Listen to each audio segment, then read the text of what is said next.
Seguimos para o coroamento do nosso evento, última etapa do fórum desta 10ª edição.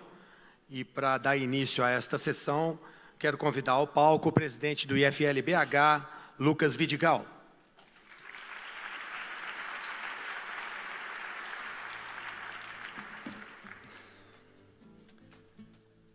Friedrich Hayek e Milton Friedman estão entre os mais famosos economistas e pensadores liberais. Além de ambos terem sido agraciados com o Prêmio Nobel de Economia na década de 70, os dois tinham outros pontos em comum. Um deles era a oposição ao keynesianismo, que defende, de maneira bem resumida, que o Estado é sim capaz de induzir o crescimento e deve agir proativamente, elevando gastos para corrigir problemas econômicos. Uma das mais famosas frases de Keynes, no longo prazo, estamos todos mortos, denota sua incapacidade de transcender desafios geracionais. Sim, Keynes está morto.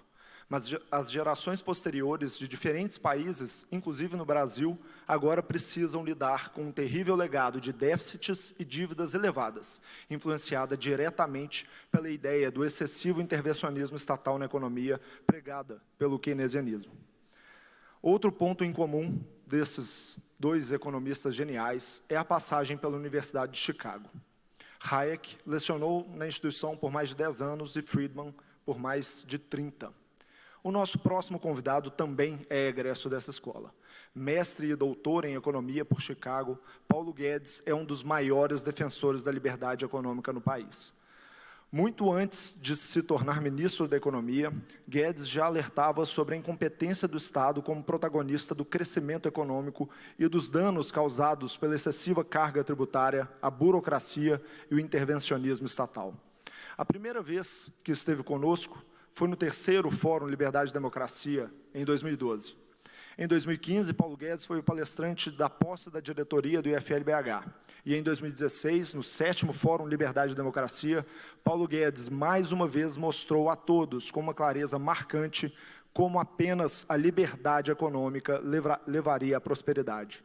No início deste ano, em meio às cerimônias de posse da equipe do governo, ouvi de um ex-presidente do IFL: que maravilha os discursos do Guedes, parece que eu estou no fórum. A chegada de Paulo Guedes ao Ministério da Economia é uma vitória para os brasileiros e pode ser um marco na história do país. Dotado de prestígio e muito respaldo no governo, Guedes teve total liberdade para montar sua equipe. O resultado é uma reunião de algumas das pessoas mais competentes e brilhantes que já conheci. Entre as lideranças do Ministério da Economia, encontramos uma seleção de notáveis, como Salim Matar, Paulo Ebel e Wagner Lenhart. Pessoas de competência e reputação incontestáveis e merecedores de toda a minha admiração. Claro que no mundo político, isso sozinho não é garantia de sucesso. Mas ao ver o trabalho que essas pessoas vêm desenvolvendo, o seu entusiasmo e otimismo e a dedicação à missão que se colocaram, é impossível não sentir esperança e ser otimista. Por toda a sua história de defesa da liberdade nos últimos 10 anos, o Instituto de Formação de Líderes de Belo Horizonte convida ao palco para receber o Prêmio Liberdade da Década, Paulo Guedes, ministro da Economia.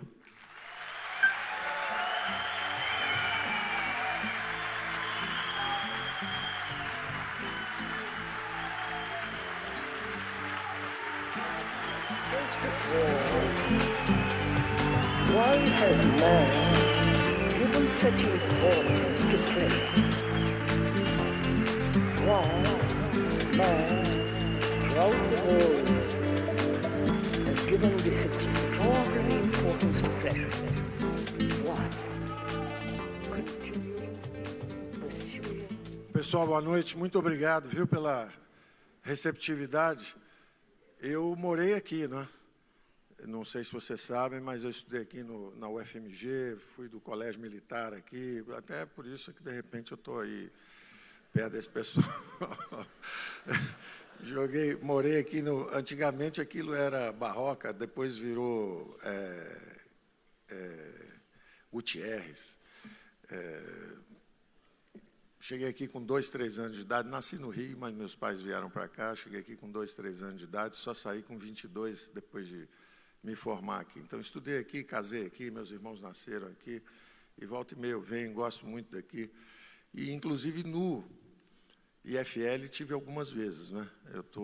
Nós liberais éramos uns 5 ou 6, há uns 30 anos atrás, agora somos milhares espalhados pelo país. Então, quero agradecer também muito o trabalho do Salim Matar, aqui em Belo Horizonte, com o IFL.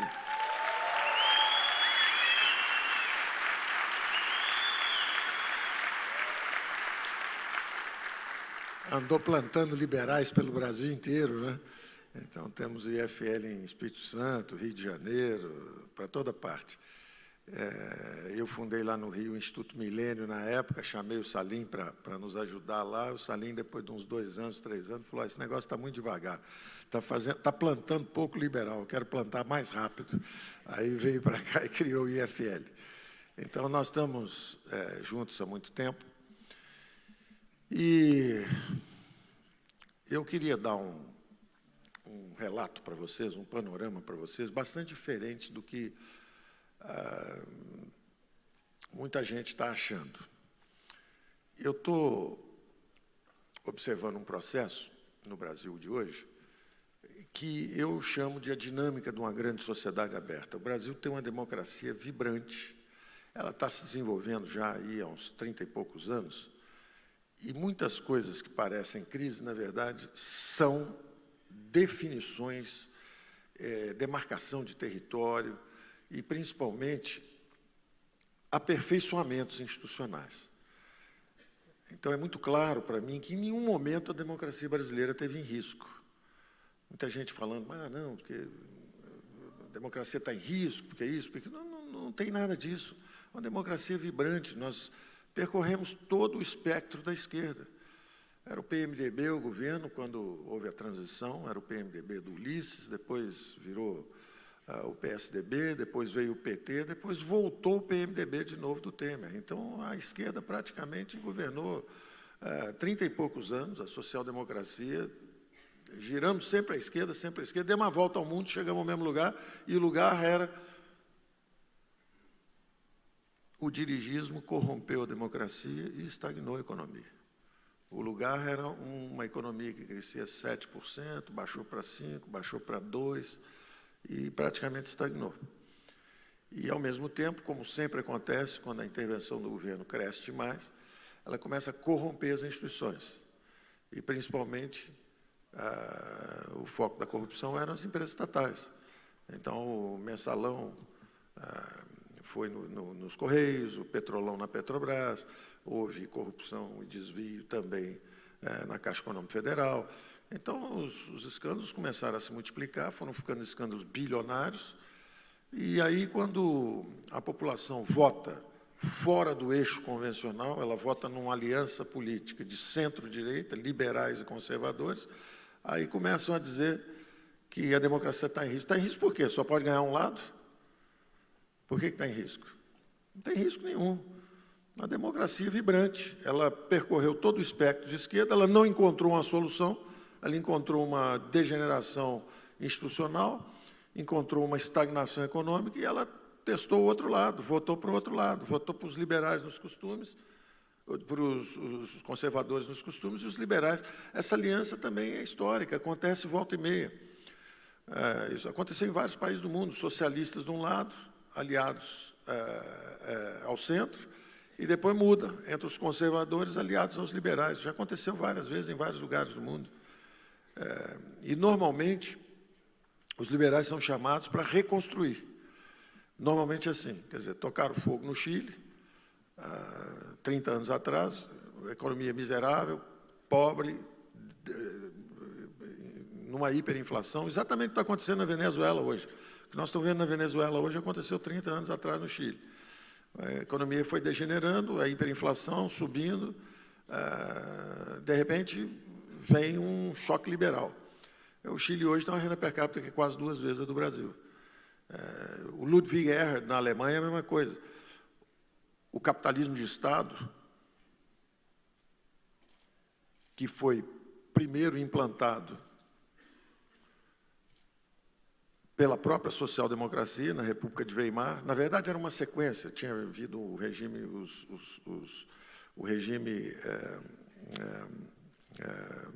monárquico anterior já era baseado. Foi o primeiro país do mundo onde houve correios, todas as empresas estatais todas as empresas, grandes empresas, corporações já estatizadas.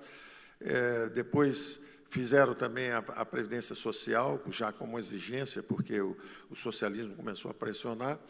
Então, estatizaram a economia inteira, criaram a Previdência Social, e a economia acabou degenerando, indo para a guerra. Depois veio a República de Weimar, se perdeu numa hiperinflação. Depois foram para a Segunda Guerra. Finalmente chamaram os liberais, Ludwig Erhard, reconstruiu a Alemanha em 5, 6, 7, na verdade ele ficou 8 anos no governo, ele redesenhou completamente a economia alemã e até hoje a Alemanha está voando. Da mesma forma que o Chile até hoje está voando. Quando você segue um programa liberal-democrata, você cria riqueza, você descentraliza poder. São dois grandes algoritmos que os liberais acreditam. São dois grandes algoritmos de decisão. E isso não é uma coisa que foi inventada hoje. Isso é resultado de 2 séculos e meio. Da democracia grega, passa pelo direito romano, pelo constitucionalismo anglo-saxão, depois vem as 2 revoluções, uma nos Estados Unidos e uma na França. A dos Estados Unidos mais bem-sucedida, bem mais bem-sucedida, porque exatamente ela descentraliza o poder, cria realmente uma federação forte e cria uma economia de mercado. A França não conseguiu fazer isso até hoje, então ela se perde. Os mais nobres ideais revolucionários, liberdade, igualdade, fraternidade, viram o terror jacobino, depois derrapam nas guerras napoleônicas, tocam fogo num continente inteiro, quer dizer, guerra no continente inteiro. Então, o sujeito fracassa dentro de casa, procura um inimigo externo, toca fogo em todo mundo até cair. Então, esse roteiro é conhecido historicamente.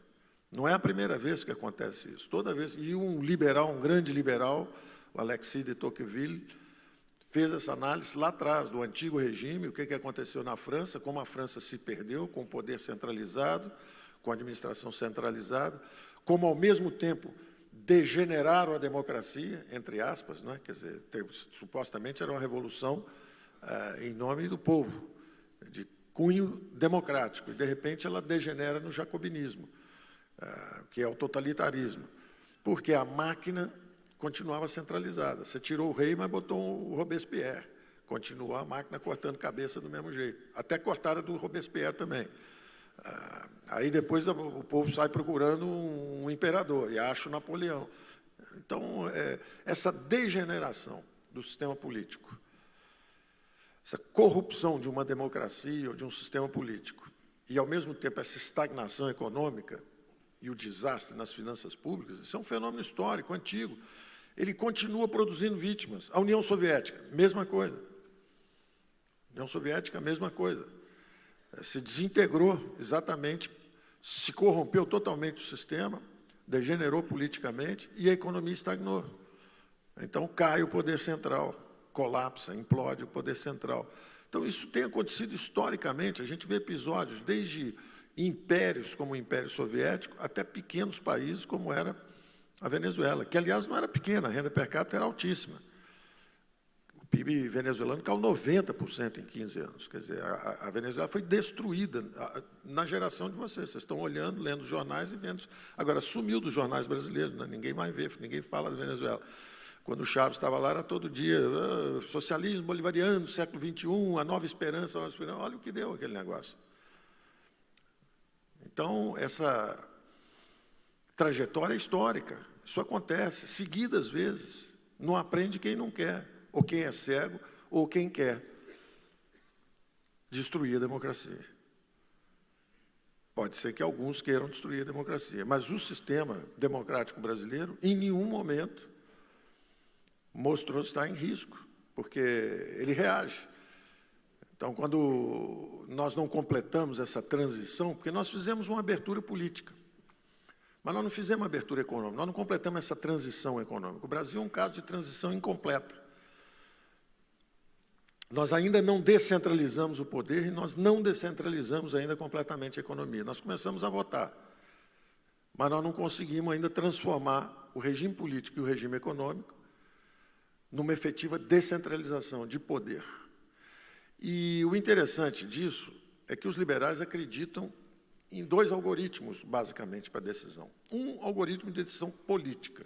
O poder tem que ser limitado e descentralizado. É o contrário do totalitarismo, onde o poder é concentrado e ilimitado.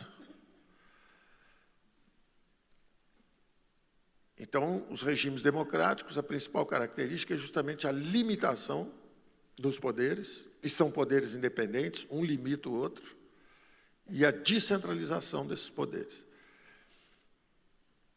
O outro algoritmo responsável pelo sucesso econômico, material, espiritual da sociedade ocidental é exatamente o algoritmo das economias de mercado, que também envolve sistemas de inteligência descentralizada. Em vez de ter uma economia de comando, controle central, com alguém pilotando tudo lá de Brasília, é o contrário. São pequenos centros de decisão espalhados pelo país inteiro, um toma decisão aqui, o outro ali, o sistema de preço coordenando isso, jogando sinais para cá, para lá, e isso é que vai criando uma classe média emergente, impostos baixos, crescimento rápido, juros baixos, porque o governo está sob controle. Isso vai criando uma classe média empresarial, uma classe média forte, e isso garante, inclusive, a estabilidade política, porque são sistemas inteligentes e descentralizados, tanto politicamente quanto economicamente. Então, o Brasil não conseguiu ainda fazer essa transição. O Brasil continua órfão do poder central, tudo depende do poder central. Agora, nós estamos avançando muito, e nesses últimos 20, 30 anos, os poderes foram se desalinhando, se tornando independentes. Antes tinha executivo, judiciário, legislativo, tudo pendurado, todo mundo respondendo à ordem lá de cima, hierárquica. Esses poderes começaram a se declarar independentes. É natural que tenha essa pressão toda que nós estamos vendo agora. Quer dizer, o legislativo se tornou independente do executivo. Aí o executivo tentou comprar a sustentação parlamentar. Despertar o judiciário, que prendeu os dois, prendeu quem comprou e quem vendeu sustentação parlamentar. Então, nós estamos vendo, nós estamos assistindo a um épico de desenvolvimento institucional, um processo impessoal, cada um fazendo sua parte, de vez em quando um tenta invadir o território do outro. Então, o Supremo, às vezes, acha que o Ministério Público está avançando demais, está entrando, ameaçando a privacidade das pessoas. Aí o Ministério Público acha que não, que, na verdade, estão querendo proteger a impunidade. Aí o povo na rua ronca, faz aquele barulho todo, bota pressão também. E esses espaços vão sendo definidos. Nós estamos assistindo uma democracia em funcionamento. Os poderes independentes, cada um tentando limitar o poder do outro, para garantir um equilíbrio de poderes. Uma democracia vibrante, que antigamente só pulava na perna esquerda, era um saci pererê, só tinha a perninha do lado de lá. Agora, de repente, você tem a outra perna e você fala assim, não, reduziu o espaço democrático. Como reduziu? Ampliou. Reduziu o espaço democrático, quem perdeu.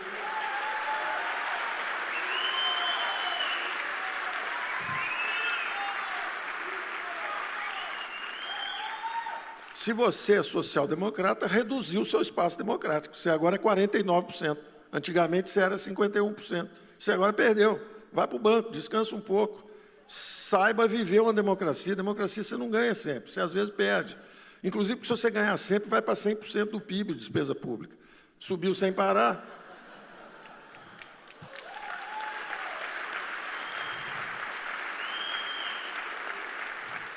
Deixa a gente consertar um pouco para quando você voltar, você poder gastar de novo.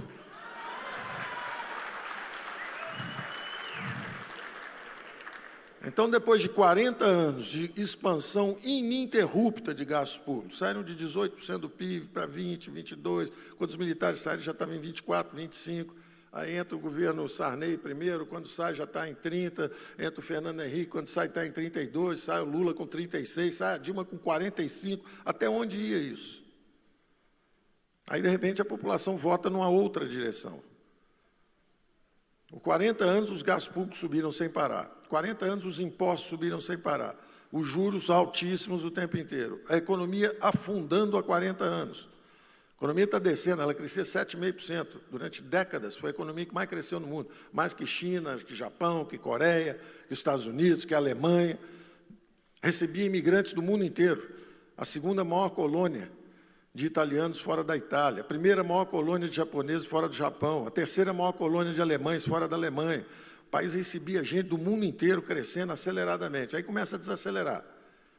Vai descendo, final do governo militar já está a 5%, sai de 7 e pouco para 5%, a inflação subindo, os gastos subindo, os impostos subindo, e o país desacelerando. Eu usei essa imagem algumas vezes, uma baleia ferida, uma baleia enorme, poderosa, forte, querendo se mexer, um arpão, 2 arpões, juros altos, outro arpão, impostos altos, outro arpão, fecha essa economia. Foram sufocando, ferindo a baleia. Aí ela, de repente, começa a parar de se mover. Está aí parada, os últimos 6, 7, 8 anos, ela cresce abaixo de 1%, em média. Porque ela cresceu um ano, 2, depois caiu 3,5%, depois cresce 1 de novo. Então, em média, ela está crescendo 1% ao ano. Aí a gente entra em 5, 6 meses, não houve entrega, não estão fazendo nada. O Brasil não está crescendo, a baleia não viveu, a baleia não está viva. Claro que não, rapaz, você matou a baleia, pô. Nós estamos tentando reanimar a baleia. Dá um tempinho para a gente.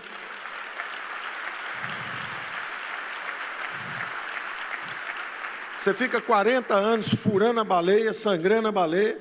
Eu chego lá, tirei um arpãozinho, não está tendo entrega. Fizemos uma sessão onerosa, estava parada há 5 anos, para permitir começar a extrair petróleo, porque estava parada há 5 anos. Fizemos Mercosul, estava parada há 8 anos. Fizemos União Europeia, estava parada há 20 anos. Fizemos a Previdência. Podiam ter feito no governo passado. Não fizeram. Alguma coisa estava faltando. Senso de urgência. Ou nós explicitarmos que, na verdade, estávamos defendendo as futuras gerações. Estava faltando alguma coisa no discurso. De repente, milhões de pessoas foram às ruas e defenderam a Previdência.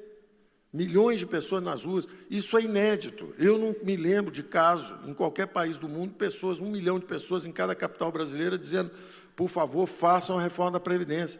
Isso é uma demonstração de maturidade extraordinária da opinião pública brasileira. Eu nunca vi as pessoas irem à rua dizendo: olha, podem nos sacrificar, cortem um pouco, queremos consertar, queremos nos sacrificar em favor das futuras gerações, nossos filhos e netos. Então, o Brasil é uma democracia madura, vibrante, enorme espaço democrático. A centro-direita está se manifestando, está conseguindo fazer reformas com apoio temático, quer dizer, o tema é sério, é a Previdência, o Congresso ajuda, a Câmara de Deputados e o Senado estão ajudando, as reformas estão começando a andar. Vem aí agora o saneamento, veio a Lei da Liberdade Econômica, vem as privatizações com o Salim.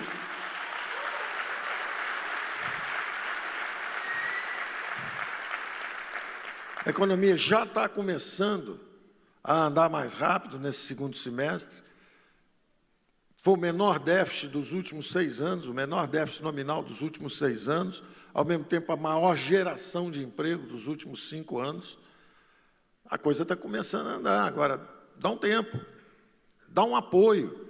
Eu passei 30 anos vendo o governo de centro-esquerda e esperando pacientemente que um dia pudesse haver uma orientação diferente, que não suba os impostos. Os impostos têm que descer nos próximos 5, 10, 15 anos.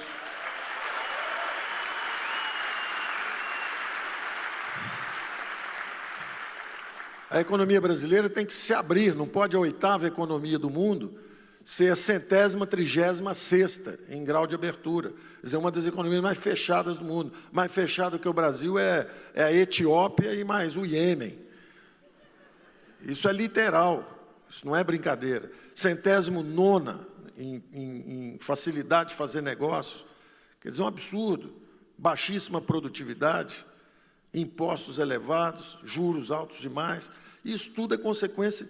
Tem um vilão nessa história: o descontrole sobre gastos públicos. É o descontrole sobre gastos públicos. É o mesmo vilão que nos levou a crises cambiais sucessivas.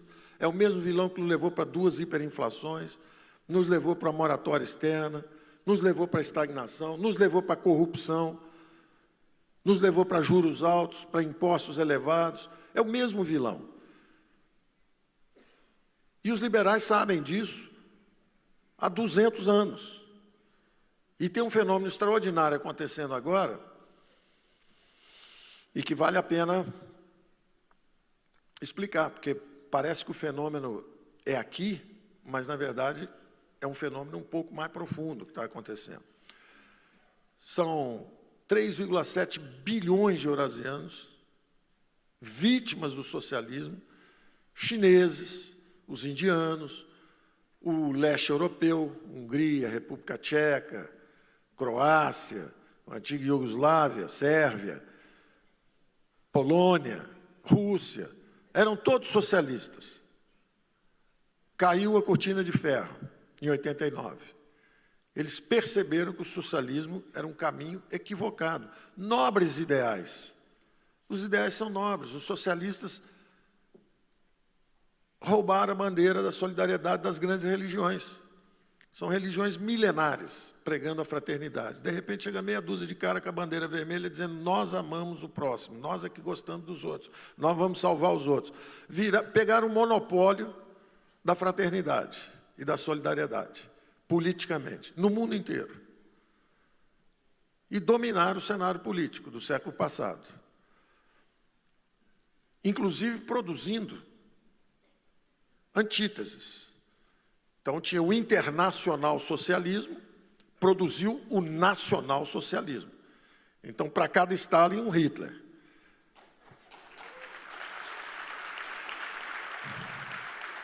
A reação ao internacional socialismo foi o nacional socialismo. Os dois com economia de comando, os dois com economia dirigista, os dois totalitários, os dois corrompendo regimes democráticos ou qualquer coisa alternativa que surgisse, os dois perseguindo os liberais, os dois tentando acabar com o centro, os dois guerreiros. Quem comercializa não gosta de guerra. Quem gosta de guerra é quem não tem comércio. O comércio é um caminho para a paz, como o esporte é um caminho para a paz, como a cultura, a educação é um caminho para a paz. Agora, o capitalismo de Estado precisa de guerra. O Maduro, daqui a pouco, vai dar um cacete, vai empurrar aí a Colômbia, vai empurrar a Venezuela, vai empurrar a gente. Ele precisa. Como é que ele explica o fracasso do sistema dele? Tem que ser culpa de um vizinho. E isso acontece há muito tempo. Então, nós, no Brasil, assistimos a uma democracia forte, robusta, que absorveu toda essa pressão, foi para uma hiperinflação sem se perder, ainda no regime democrático. Foi para uma moratória externa sem se perder, ainda no regime democrático.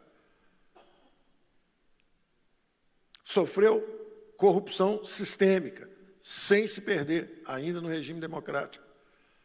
Elege alguém contra o establishment e de centro-direita, uma aliança de conservadores e liberais. Por que tem risco? Não tem nada em risco. Agora espera 4 anos. Daqui a 4 anos faz a barulheira, toca a buzina, faz tudo outra vez, mas deixa os caras governarem um pouco.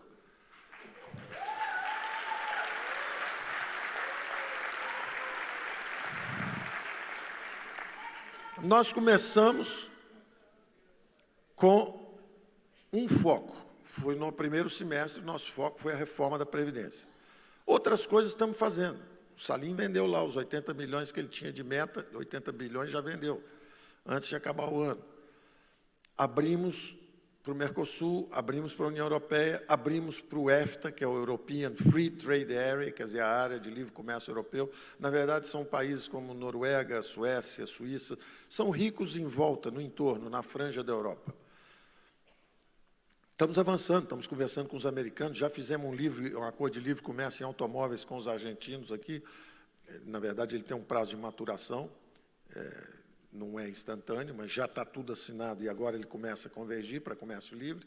Já temos também com o México, quer dizer, estamos avançando, estamos negociando agora, enquanto estamos conversando, nossa equipe está negociando com o Canadá, com a Coreia do Sul. Então, estamos trabalhando de manhã, tarde e noite, em todas as dimensões. O Salim já está preparando o programa de privatização do ano que vem com coisa grande, vem com coisas maiores, né, porque ele estava aquecendo esse ano ele estava conhecendo o território, chegou lá, deu uma olhada, olhou para um lado, olhou para o outro, está preparando o ataque. O ano que vem ele vem com força. O ano que vem nós vamos ver o Salim em grande estilo.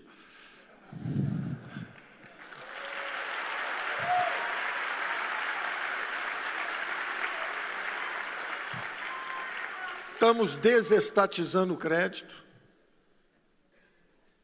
Primeira vez nos últimos 8 anos que o crédito privado, o estoque de crédito privado está acima do crédito público, porque eles tinham alavancado os bancos públicos, endividando o país. O que nós fizemos foi despedalar os bancos públicos. Quer dizer, quando chega na hora de formar empresário campeão, jogar dinheiro para estádio de futebol, que o time do presidente, que o presidente gosta, nenhum presidente pode ter tanto poder.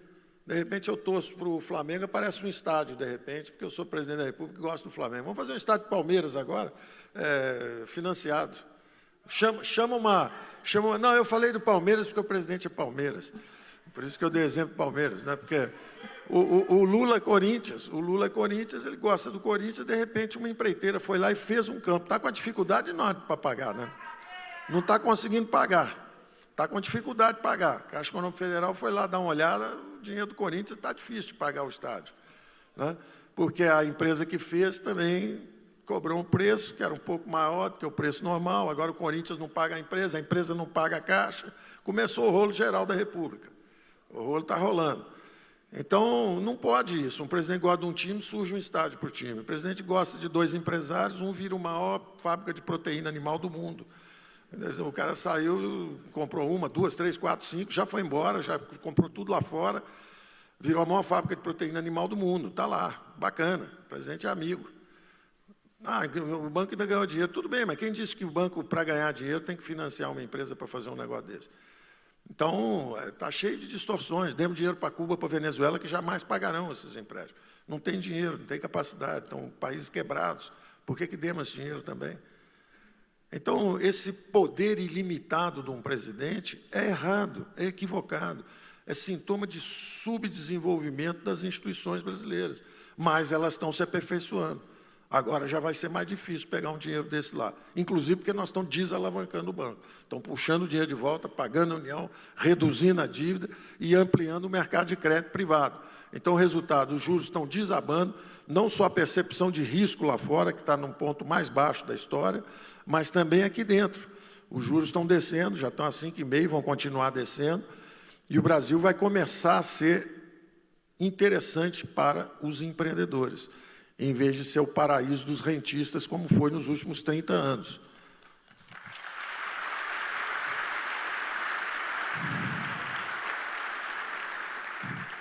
Nós estamos muito seguros do que nós estamos fazendo. Nós estamos absolutamente seguros que nós estamos fazendo a coisa certa. Sabe por quê? Os erros eram óbvios, né? Os erros são muito óbvios. Então, você não pode só expandir crédito público, ficar se endividando em bola de neve. A dívida brasileira está em quase 5 trilhões, a dívida interna. As pessoas acham que é normal ficar com juro na lua, o governo gastando sem parar e se financiando no mercado de crédito e asfixiando todo o setor privado, que não aguenta. As empresas privadas vão quebrando. O juro, o crédito é muito caro, vai quebrando uma, quebrando duas, quebrando três, e o governo lá impassível. É o elefante que resolveu tomar banho na piscina das crianças. Então, nós todos lá na piscina das crianças, o elefante senta e fala, não, a piscina é minha. Esse é o crédito, essa é a história do governo tomando crédito no mercado brasileiro de dívida. Então, nós vamos desmontar essa máquina. Nós temos que desmontar essa aparelhagem anti-econômica. Então, nós vamos desalavancando esses bancos públicos. O BNDES agora, o S vai ser de saneamento. Tem que dar saneamento. A população brasileira, a diferença de expectativa de vida do Nordeste, Norte-Nordeste para o Sul, é grande. Mas quando você decompõe, você pega alguém que chegou aos 60 anos, a expectativa de vida é praticamente igual dali para frente. Ou seja, o grande problema, nos primeiros anos, é a infância. Morre criança demais no Norte e Nordeste por falta de saneamento, água, esgoto, coisa desse tipo. Então, em vez de dar dinheiro para empresário campeão, tinha que estar dando dinheiro para saneamento básico no Brasil.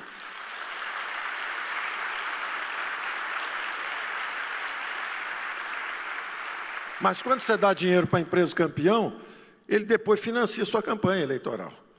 Então, fica tudo legal. Você dá o dinheiro público para ele e ele depois te ajuda no financiamento de campanha. E aí aparece essa confusão que está aí. O judiciário vem e fala, opa, está errado esse negócio, vão prender. Não, espera aí, não prende não. Então, essa confusão que está acontecendo, na verdade, é um aperfeiçoamento institucional. Nós não podemos olhar para isso achando que isso aí é sintoma de que crise, de que a democracia está em crise. Não, não é isso que está acontecendo. O que está acontecendo é um aperfeiçoamento institucional. A democracia está girando, ela girou primeiro para a esquerda, agora deu um pulo para centro-direita, e é assim que é mesmo. Imagina se nos Estados Unidos tivesse só democrata. Tem que ter os republicanos. Imagina que na Inglaterra tivesse só os trabalhistas. Aliás, os trabalhistas ficaram 30, 40 anos no poder, a ilha afundou. Teve que vir aquela moça, Tátia, mergulhar lá, puxar a ilha de volta, para aparecer outra vez.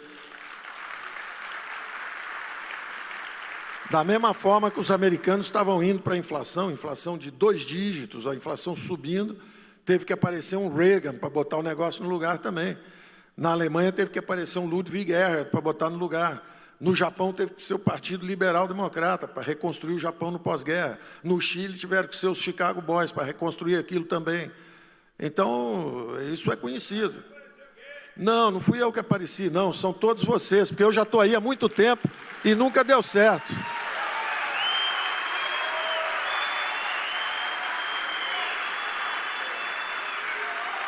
Quem apareceu, não, quem apareceu foram vocês, são os liberais que apareceram, porque eu estou aí falando há mais de 40 anos, já estou rouco, já fiz 70 anos, estou velho. Agora, antigamente você falava e tinha 5, 95 vaiando e 5 pensando a respeito. Agora não, agora nós estamos por aí, está cheio de gente nossa que está percebendo o que tem que ser feito.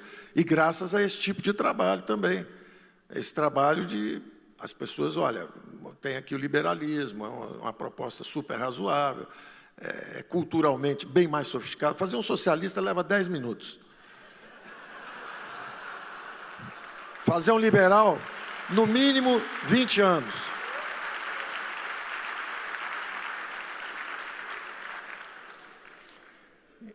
Então, evidentemente que nós respeitamos muito o social-democrata, que é o socialista que tem boas bandeiras sociais, interessantes, mas, na verdade, ele acredita no governo e tolera o mercado. Nós, liberais, acreditamos nos mercados e toleramos o governo.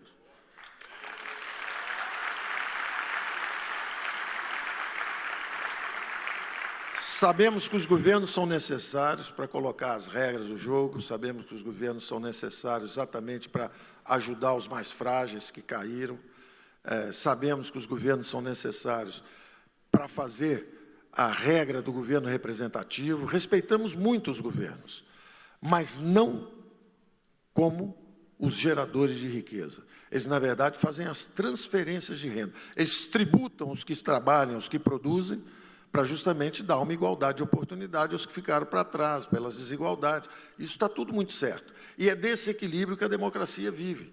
Tem a turma que produz, tem a turma que faz a coisa crescer, tem a turma que acerta, e tem a turma que vai e ajuda os feridos que estão combatidos, que estão combalidos e ficaram para trás. A sociedade precisa dessa diástole e síntese, diástole e síntese, abre, fecha, você precisa desse mecanismo de, aliás, não é nem a diástole e síntese, que é muito mais o processo que nós vivemos, que foi uma sístole política, fechamos, uma ordem política fechada, estamos fazendo a diástole.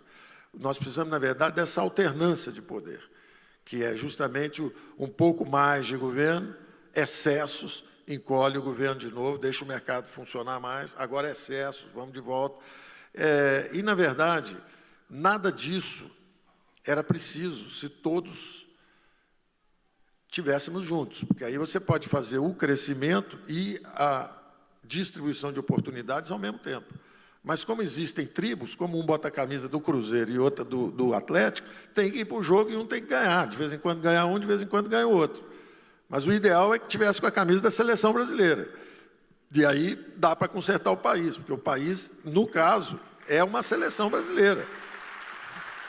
Então, você pode ser eu sou um liberal e eu contribuo há 30 anos para um bom governo social-democrata. Quando ele estava aí, eu falei, cuidado com isso, esse plano cruzado é uma tolice. Esse plano Collor é uma estupidez. Congelamento de ativo, congelamento de... Isso é uma tolice. O real é um plano bem melhor. Monetário, 10. Fiscal, 0. Então, o juro vai ficar na lua, vai demorar muito, a ponto de transferir renda brutalmente. É o que eu falo aqui. Nós saímos de uma dívida de 800 bilhões para quase 5 trilhões, o que nos custa hoje, todo ano, 400 bilhões de reais em juros, que é uma loucura. Quando você vê que um programa social custa 30, 40 bilhões, você gasta 10 vezes mais fazendo transferência de renda por falta de coordenação de política monetária e fiscal.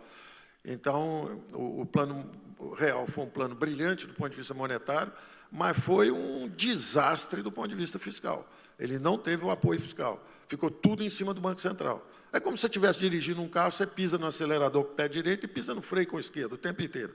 É uma tolice. Você vai dizer, olha, é o Emerson Fittipaldi aqui com o pé direito aqui, estamos correndo bastante. E o tranca-rua, o caboclo tranca-rua com o pé no freio. O carro vai ficar rodando, vai ficar derrapando o tempo inteiro. Então, era muito melhor você, né, pisar mais devagar num só e seguir. Então, esses equívocos econômicos que nós cometemos custaram preços caríssimos, porque nós perdemos muito tempo nesse combate à inflação. Um combate à inflação bem sucedido é 1 ano, 2 anos. Inclusive, se for hiperinflação, aí são semanas. Porque quando tem hiperinflação, é a chance de você mudar. E aí as hiperinflações acabaram em semanas, no máximo em meses. Nós ficamos 15 anos tentando derrubar a inflação, só na base da política monetária. O Banco Central bota o juro na lua, trava o país inteiro, e a gente fica esperando a inflação descer. Aí ela desce. 70, 60, 55, 42, 37. É como está a Argentina hoje, com 37, mas está no caiu do 14º, está no 8º andar, ainda não bateu no chão, mas está descendo, vai descer, um dia chega lá. Então, esse tipo de paciência que nós liberais tivemos com a social-democracia, nós gostaríamos que eles tivessem. Brincaram aí 30 anos disso, espera 3 anos, dá 1/10 do que nós demos para vocês de vantagem, de tempo, deixa só 3 anos a gente trabalhar. Vamos ver o que acontece no final. Entendeu? Então, eu acho que nós temos que ter uma certa paciência, nós temos que persistir na direção, nós não podemos desistir, nós temos que ir na direção certa. O Brasil já vai mostrar a resposta. O sistema político está funcionando, por mais que digam, a verdade é que tinha... Quando é que o espaço democrático era grande? Quando tinha corrupção? Quando é que o espaço democrático era enorme? É quando só elegia a esquerda? Por que diminuiu o espaço, se agora alguém diferente entrou? Eu repito isso sempre. O que vale mais? Bons modos ou bons princípios? Está cheio de gente de bons modos e péssimos princípios. Dirigiram o Brasil anos. Então, nós temos... A palavra-chave é tolerância. Acusam de violento quem foi esfaqueado. Nunca esfaqueou ninguém. Né? E a violência está... Eu vi a campanha. Na campanha era centro-direita, era uma opção de jovens, todo mundo brincando, festa. Não vi violência nenhuma.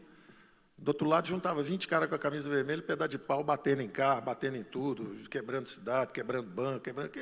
Que violência? Diminuiu a criminalidade 10%, 15%.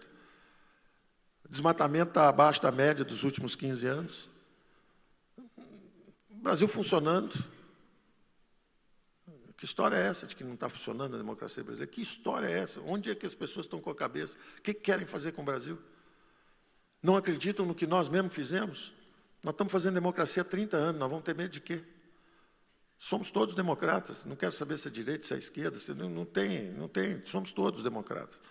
Então, não há nenhuma razão para ficar nesse baixo astral que está, uma insegurança danada, e falar, não, porque estou aí, nada disso, a economia vai começar a andar, está começando a andar agora, o ano que vem vai andar mais rápido ainda.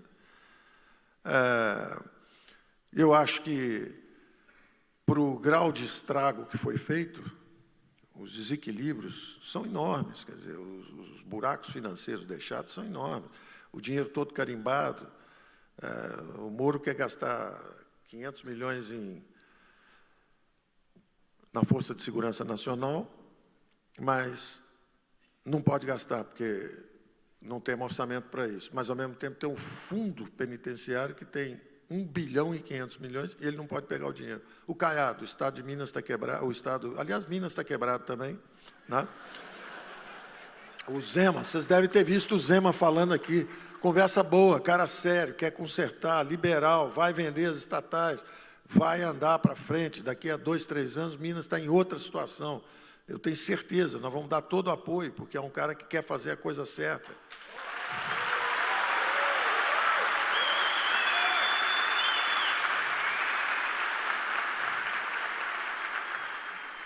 Aliás, nós vamos apoiar todo mundo que fizer a coisa certa. Né? Todo mundo fizer a coisa certa. Não precisa nem apoiar o ministro da Fazenda, não. Fez a coisa certa, a gente tem que apoiar.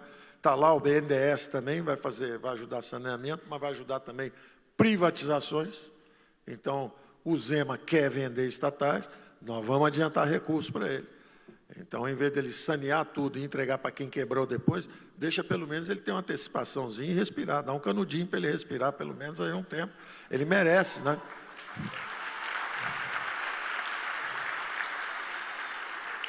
A mesma coisa aconteceu com o Caiado, lá em Goiás. Quer dizer, ele pega Goiás quebrado, o pessoal quebrou, sumiu, está todo mundo assoviando por aí, e aí ele pega o Estado todo quebrado. Ora, temos que, se ele tiver a decisão, e parece que tem também, de privatizar a empresa, de se ajustar, a gente pode antecipar recursos para ele botar o tanque de gasolina, né, encher o tanque e entregar o tanque pela metade, porque entregaram para ele o tanque vazio.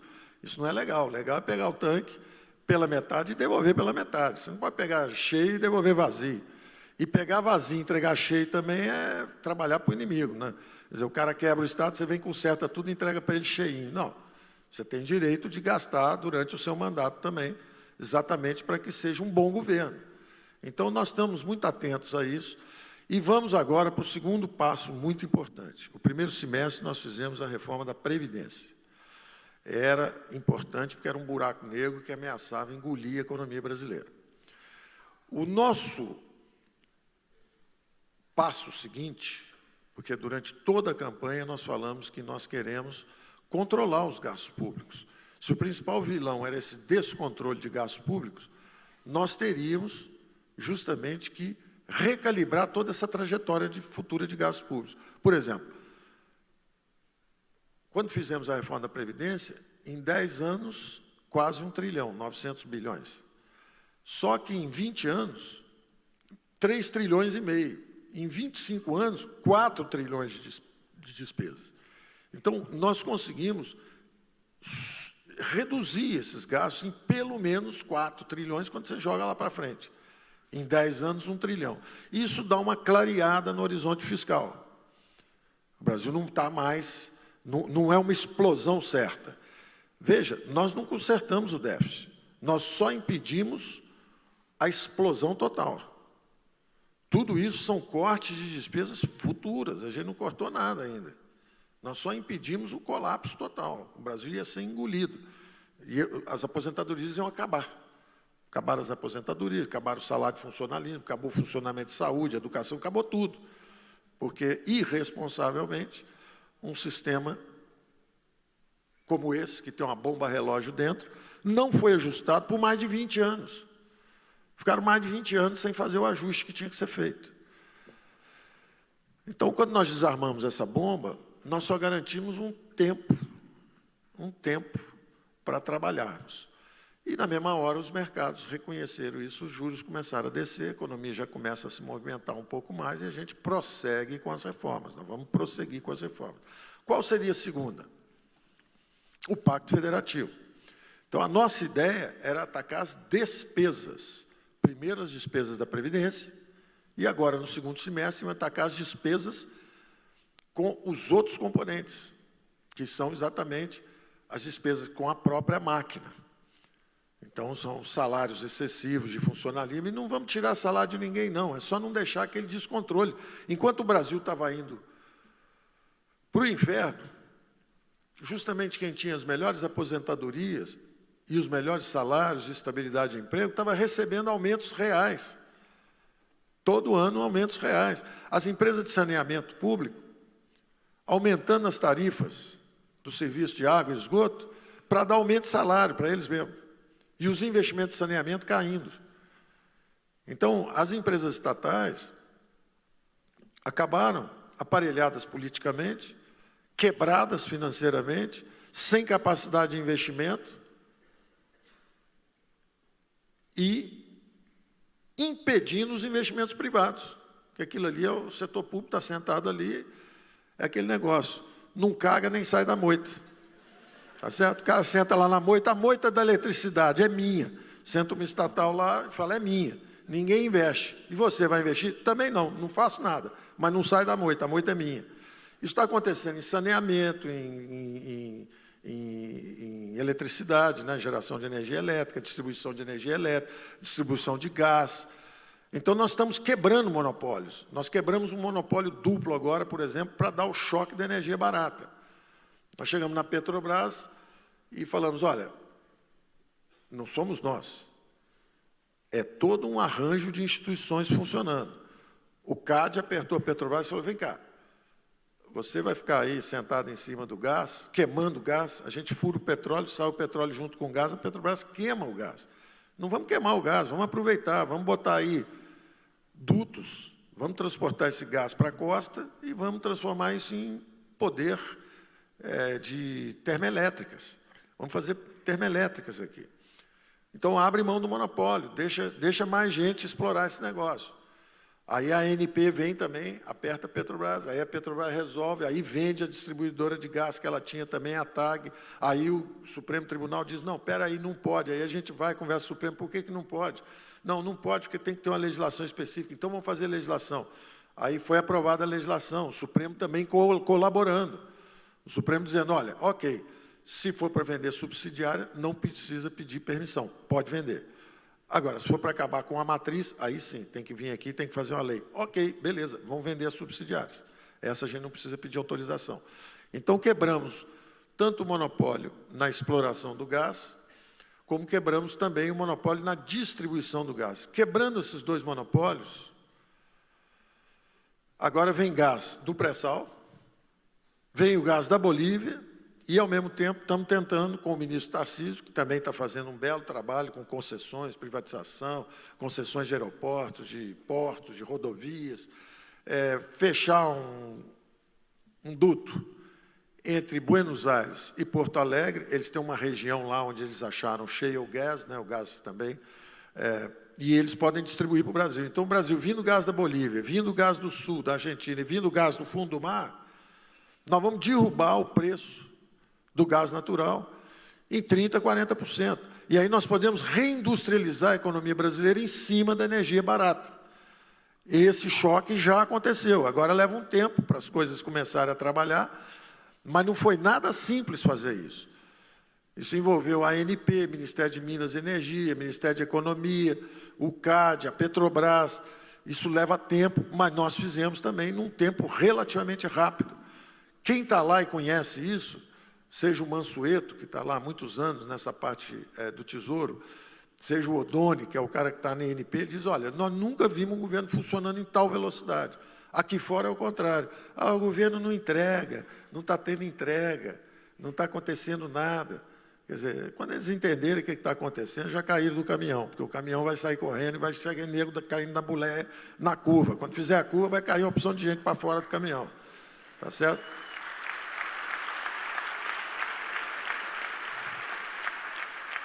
Leva algum tempo, a gente sabe disso. O nosso primeiro ano era um ano de sacrifício, é um ano de plantar, de sacrifício. Achamos que o segundo ano, que é o ano que vem, a economia já está se movendo bem melhor.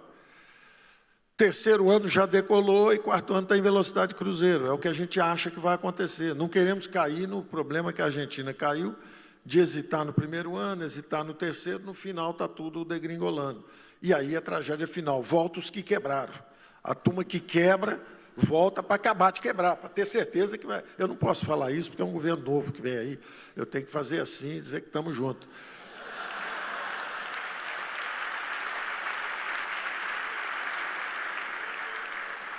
Porque realmente estamos. Estamos juntos mesmo, somos vizinhos, vamos ter que trabalhar juntos, estamos no Mercosul. Mas a grande verdade é que quem não fizer o ajuste perde o espaço e dá a chance para voltar justamente quem quebrou o país antes.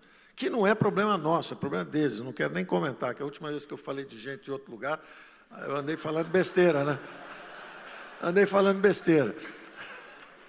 Andei fazendo comentários inadequados. Não são politicamente corretos. Era só uma brincadeira. Brincadeira, amigo brasileiro perde o amigo, mas não perde a piada, né? Eu fui brincar, pisei na bola. Mas, então, nós estamos agora no segundo semestre, nós estamos tentando focar, nós estávamos com a nossa agenda sendo muito transparente. Aprovado, a ideia é que ia ser aprovada a reforma da Previdência ainda no primeiro semestre. A ideia é que a Câmara de Deputados ia votar tudo no primeiro semestre. O Senado chegou a considerar não sair de férias para aprovar tudo nas férias. Você imagina a opinião pública, como ia achar interessante. O Senado cancela férias para aprovar a Previdência. Ia todo mundo falar, pô, o negócio está bacana, o Brasil está voando, está melhorando. Mas aí a turma daquela bobeada falou, não, vamos sair de férias, depois a gente cuida disso. Aí perdemos um pouco o timing. Quando a turma volta, que é agora o segundo semestre, nós vamos entrar com o Pacto Federativo, que é exatamente a ideia de descarimbar o dinheiro público, de descentralizar o dinheiro público. Então, o nosso desafio era justamente o seguinte, hoje você tem, é um drama comum, as prefeituras estão quebradas, os estados estão quebrados, a União está em dificuldade, só não está quebrada porque ela tem capacidade de emitir dívida. Então, ela pode rolar esse endividamento aí, 5 bi, 6 bi, 7 bi, 8 bi, ela só vai quebrar ali na frente. Os outros estão quebrados mais rápido, porque os outros não têm gasolina, não têm capacidade de endividamento, quebra todo mundo antes. Só que quando eles quebram, eles correm no Supremo. Aí o Supremo dá a causa para o Estado. Aí o Estado vem e arromba a União mais um pouco. Então, nós estamos num negócio que não tem jeito. E isso é graças a um problema que aconteceu lá atrás, em 1988, quando nós fizemos a nova Constituição. Os constituintes fizeram algo até que sensato para a época, muito sensato. Eles disseram o seguinte, olha, o que o governo militar fez? Infraestrutura. Telebrás, Eletrobras, Siderbras, Nuclebras, Portobras, tudo empresa para fazer infraestrutura. Então, o que nós queremos agora? Nós agora vamos fazer a parte social, nós vamos fazer saúde e educação. Então, vamos carimbar o dinheiro. Vamos carimbar. Agora, tem que gastar em saúde e educação, em vez de infraestrutura. Isso era muito sensato à época. E foi um trabalho interessante. A social-democracia entrou falando assim, vamos resgatar a dívida social, saúde, educação, meritório, bonito, digno de uma inauguração de um regime democrático. As legítimas aspirações sociais de uma democracia emergente serão atendidas se nós carimbarmos o dinheiro público na direção de saúde e educação. Nota 10. E mais fizeram ainda. Todo mundo critica a Constituição de 88. Eu também critico, porque ela tem tonelada de papel, tonelada de artigo. Agora, não nesses dois particularmente. Nesses dois particularmente. Um era carimbar o dinheiro para a saúde e educação, para as áreas sociais. E segundo, vamos descentralizar os recursos, porque justamente precisamos da diástole. Nós fizemos uma sístole, o dinheiro todo centralizado, lá em Brasília. Era mais Brasília e menos Brasil. Bota o dinheiro todo lá em cima, economia de comando, dirigista, a gente decide, faz aço, chapa de aço, Siderbras, Eletrobras, vamos fazer tudo, Telebrás, nós vamos fazer tudo aqui em cima. Brasília decide para onde vai o dinheiro. Esqueceram o pessoal lá embaixo. Quando veio a democracia, falou, não, agora vamos mandar o dinheiro para baixo. Vamos descentralizar. E carimbaram o dinheiro para saúde e educação e descentralizando. Cada ano, um pouco mais de recursos devia passar para estados e municípios, corrigindo a hipertrofia do governo central. Vamos encolher o governo central e vamos fortalecer a federação. Então, vamos fazer com que as políticas públicas sejam efetivadas através de estados e municípios. A população votou no prefeito, o prefeito tem que ter a capacidade de escolher onde é que ele vai botar o dinheiro. Tem um prefeito, por exemplo, numa cidade lá no sul, eu falo, Porto Alegre, me disse, olha, o meu problema é o seguinte, o meu problema é salário público que não para de subir. Eu preciso dar uma folga, que passar 1 ou 2 anos sem ajustar esses salários, porque eu estou quebrado por causa dos salários. Aí vira um prefeito do interior de São Paulo e diz o contrário, diz, olha, o meu problema já é o seguinte, nós no interior de São Paulo éramos famílias de 5, 6 filhos. Só que o interior foi ficando rico, as famílias foram ficando de 1 ou 2 filhos, todo mundo foi preferindo ter menos filhos e tal, investir mais na educação, em vez de ter quantidade, ter um pouquinho mais de qualidade, etc. A família foi prosperando e agora nós somos 2 ou 3 filhos, cada família tem 2 filhos. Então, tinha grupo escolar para 5 mil crianças na cidade, hoje eu só preciso para 3 mil. Mas eu sou obrigado a gastar em educação, porque está carimbado o dinheiro. Então, eu tenho que trocar o uniforme dos meninos a cada 3 meses. Todo 3 meses eu gasto, senão eu vou preso, por irresponsabilidade, porque eu não estou gastando o que é necessário, porque o dinheiro está carimbado. Então, você vê um desperdício. Ele diz que precisa de ambulância e é forçado a gastar com escola que não precisa mais daqueles recursos. O outro prefeito precisava segurar o salário. O outro prefeito, o problema dele é a dívida, que está muito grande. Cada um tem um problema diferente. Então, o que nós temos que fazer? Devolver os orçamentos públicos para a classe política. Falar, assumam isso. Hoje está todo mundo escondido atrás de um documento escrito há 32 anos atrás, 33 anos atrás, que carimbou o dinheiro. Ora, é preciso descarimbar o dinheiro. Você tem que voltar e falar, isso foi muito sensato 30 anos atrás. Você estava engatinhando, ninguém sabia andar, precisava daquele, como é que chama aquele negócio? Guardador, né, para os meninos andarem, aquele andador. Precisa daquele negocinho para andar, deixa eu carimbar o dinheiro, porque você não sabe o que fazer. 30 anos de democracia, será que os caras não aprenderam o que tem que fazer? Onde é que gasta, onde é que não gasta? O sujeito acabou de ser eleito, ele é um representante da população, ele foi eleito para resolver o problema. E ele não controla os orçamentos, está tudo carimbado, tem que ser tudo gasto já em definições pré-acordadas, ele não tem o que fazer. Aí fica todo mundo de pires, correndo para Brasília, atrás do ministro, o ministro pega um sacão de dinheiro, sai correndo de um lado para o outro, todo mundo correndo atrás dele. Está errado esse negócio. Esse negócio está errado, inclusive porque o saco do cara não tem mais dinheiro também não, acabou o dinheiro dele. Então, você tem que descarimbar os orçamentos públicos e descentralizar esses recursos. Esse é o Pacto Federativo. Nós vamos desindexar, vamos desvincular. Então, esse dinheiro desses fundos que estão parados, o ministro Tarcísio, outro dia, está pedindo 60 milhões para acabar uma estrada, e ele tem fundos de 20 bilhões congelados. Ele não pode meter a mão lá, porque aquilo lá tem destinação prévia estabelecida. Juntou uma criatura do pântano, um burocrata corrupto e um pirata privado, criaram um negócio 30 anos atrás. O pirata privado já mora em Portugal, já foi embora com o dinheiro todo, a criatura do pântano já morreu, o burocrata já mudou para Miami e o fundo está lá com o dinheiro travado. Então, pô, nós queremos pegar esses 280 fundos e entregar para a classe política. Falar, senhores, tem aqui 280 fundos, o que vocês querem fazer com esse fundo? Esse fundo aqui, serve? Não, esse é ruim. Ok, desvincula e entrega para os governadores. Esse outro fundo, não, esse é ótimo. Ok, mantém o fundo vivo. Esse outro fundo aqui. Então, e isso enobrece uma classe política. Imagina uma classe política que passa um ano discutindo todos os fundos, discutindo o desbloqueio dessas verbas, quanto é que vai para a federação, quanto é que fica no governo central, como é que é a arrecadação de impostos, quanto que é esse IVA novo que vem aí, quanto que é imposto de renda. Essa é uma agenda riquíssima para uma classe política. Esse exercício é o que os políticos fazem no mundo inteiro. Se a gente fizer o Pacto Federativo, nós vamos dormir no Brasil, nós vamos acordar na Alemanha, acordar nos Estados Unidos, acordar na Inglaterra, nós vamos acordar no lugar onde a classe política todo dia vai trabalhar decidindo para onde vão os recursos públicos. Aqui houve uma completa inversão. Nós ficamos com um aparelho de Estado todo atrofiado, cheio de empresa estatal, mas o dinheiro mesmo está carimbado. Então, o negócio político é tentar botar alguém numa estatal para poder fazer isso, fazer aquilo, aí a Lava Jato vem correndo, uma coisa de maluco. Na vida é ruim para todo mundo, é ruim para eles, é ruim para nós, é ruim para a polícia, é ruim para o Moro, é ruim para a Lava Jato, é ruim para todo mundo. Então, você tem que atacar o problema frontalmente. O problema frontalmente é o seguinte, vamos descarimbar o dinheiro, vamos analisar esses fundos todos, e os senhores têm que assumir os orçamentos públicos. O prefeito tem que decidir o que faz com o dinheiro. Ele acabou de ganhar uma eleição, ele é que é o verdadeiro representante, ele teve 1 milhão de votos, 2 milhões. Eu não tive um voto, o ministro da Saúde não teve um voto, ninguém teve voto. Aí fica os caras que não têm voto andando com dinheiro para um lado para o outro, e o sujeito tem voto pedindo esmola, ou fazendo besteira.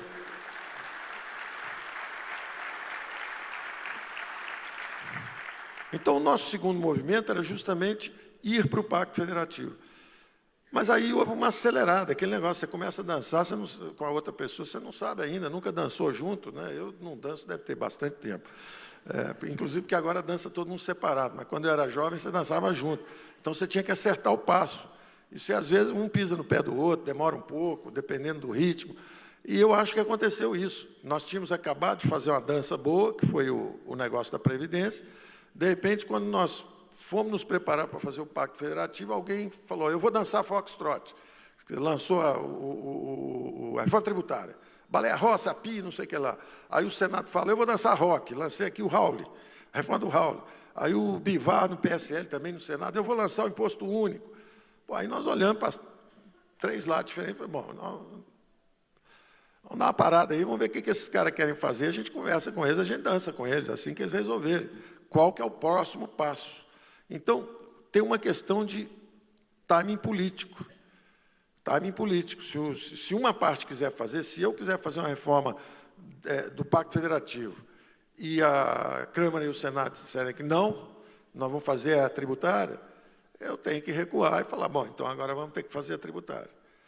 Aí, na hora que nós viramos para falar, vamos dar a tributária, o nosso secretário da Receita botou o pé, caiu um piano na cabeça dele. Porque acontece, em política acontece essas coisas. O cara entrou no lugar errado, na hora errada, o piano caiu na cabeça do cara. Só que não dá para dançar, depois de um piano cair na cabeça do cara. Então, o cara saiu, nós estamos rearrumando, né, a turma para ver quem vai dançar, e vamos entrar lá e vamos dançar já já. Semana que vem eu acho que a gente já começa a entrar com a nossa proposta tributária também. Mas achamos que realmente a coisa mais importante no momento é o ataque ao Pacto Federativo. E temos que passar agora o protagonismo para o Senado. O Senado é a Casa da República. É o Senado que tem que repensar esses fundos, é o Senado que tem que repensar essa redistribuição de recursos. Nós estamos comprometidos com a descentralização do poder, a descentralização dos recursos. Nós queremos que a República Federativa Brasileira seja de baixo para cima, seja construída de baixo para cima, e não de cima para baixo. Hoje nós somos um triângulo de cabeça para baixo, nós somos uma pirâmide de cabeça para baixo. Tem um pouquinho de dinheiro aqui na base e o negócio lá em cima é que na Constituição está tudo carimbado, tudo decidido em Brasília. Nós queremos que seja o contrário. As federações saudáveis, fortes, elas têm realmente 60%, 70% do dinheiro na base e lá em cima você tem menos. Então, você pega, por exemplo, uma revolução que foi bem sucedida, de novo, recorrendo ao liberal Alexis de Tocqueville, ele analisando por que o ancien regime, por que o antigo regime monárquico francês centralizado deu errado. Porque tiraram a cabeça do rei, botaram um outro cara lá, mas continuou tudo centralizado. Então, continua a corrupção, continua a ineficiência, continua o desajuste. Aí tiraram o outro, botaram Napoleão, continuou a confusão. Ele foi até um administrador razoável, mas a máquina centralizada ganha vida própria, tem poder concentrado e ela não faz o que o povo quer. O povo certamente não queria ir para a guerra, o povo queria pão. Acabou virando uma guerra no continente inteiro e reduziu 30% a população da França. Uma guerra brutal. Nós achamos, então, que uma federação, numa federação bem construída, você sente a força do Estado lá embaixo. Hoje, se você chegar, eu uso os Estados Unidos, a Alemanha, porque são federações bastante consolidadas, chegar nos Estados Unidos e der 3 tiros para cima, eu cheguei em Miami, dá 3 tiros para cima, em 10 minutos tem 8 snipers apontando para você, um sujeito, drop your gun now. E se baixar, e fala slowly, porque se baixar depressa, toma um tiro também. Quer dizer, você tem que obedecer à lei, você não pode fazer bagunça, você não faz o que você quiser. Você não pode desrespeitar os outros, sair atirando para cima. Aqui, os caras dão tiro para cima 6 dias, a polícia tem que correr, porque se ela atirar no cara, ela também é... Eu não vou nem entrar nessa pauta.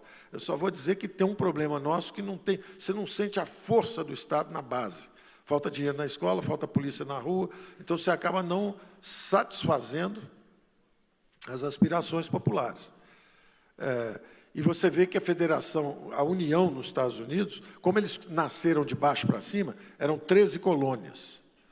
Cada colônia fazia sua escola, sua igreja, seu hospital, tinha até o seu exército e a sua Constituição.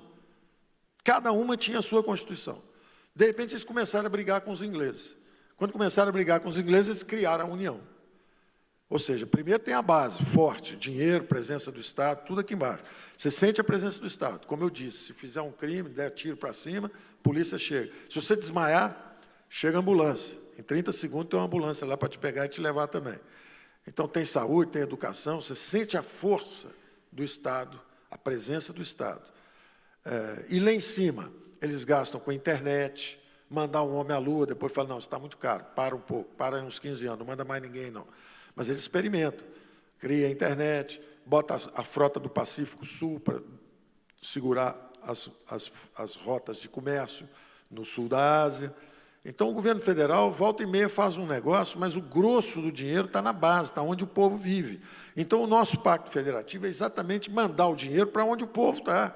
Por isso que é mais Brasil e menos Brasília. A gente tem que pegar esses recursos e descentralizar, para o dinheiro ir onde o povo está, em vez de ficar lá em Brasília com a turma andando de um lado para o outro e inventando, fazer a ponte Rio-Miami, fazer a transposição do Rio Amazonas.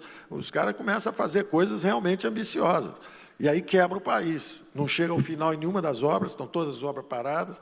E depois ainda fala assim, vocês pararam nossas obras. O cara começou 680 mil obras, roubaram em quase todas. E aí fala assim, vocês pararam. Pararam porque o dinheiro acabou, pô, não tem mais dinheiro, quebrou tudo.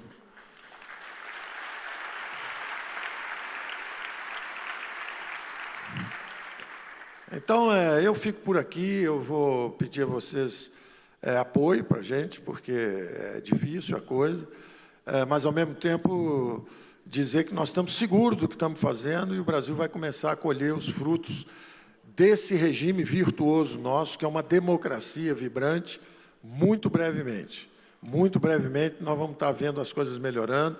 É difícil, não é rápido, não vai sair voando de repente, não tem milagre, mas é um trabalho persistente, seguro e bem direcionado, e espero que vocês continuem nos apoiando.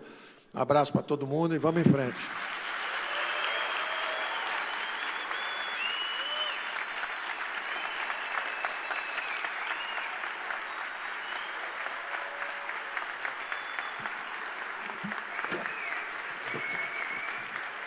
Agradecemos a presença do ministro Paulo Guedes, coroando o encerramento do nosso evento. Agradecemos também, mais uma vez, a todos que nos honraram com a presença e audiência e esperamos que as ideias aqui debatidas inspirem cada um de vocês a fazer parte da construção de um país mais consciente e livre. Aos nossos patrocinadores e apoiadores, os nossos agradecimentos. Patrocinador Master, Grupo Sada. Patrocinadores Araújo, Copasa, Évora, Jan Engenharia e Unimed BH.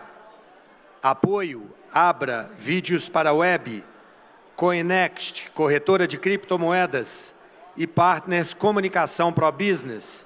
Apoio de mídia, Rádio 91.7 Super, Jornal O Tempo e PAD, Hotel Oficial Mercury e os institutos parceiros. Uma boa noite a todas e todos. Nos vemos na 11ª edição do Fórum da Liberdade e Democracia. Até o ano que vem.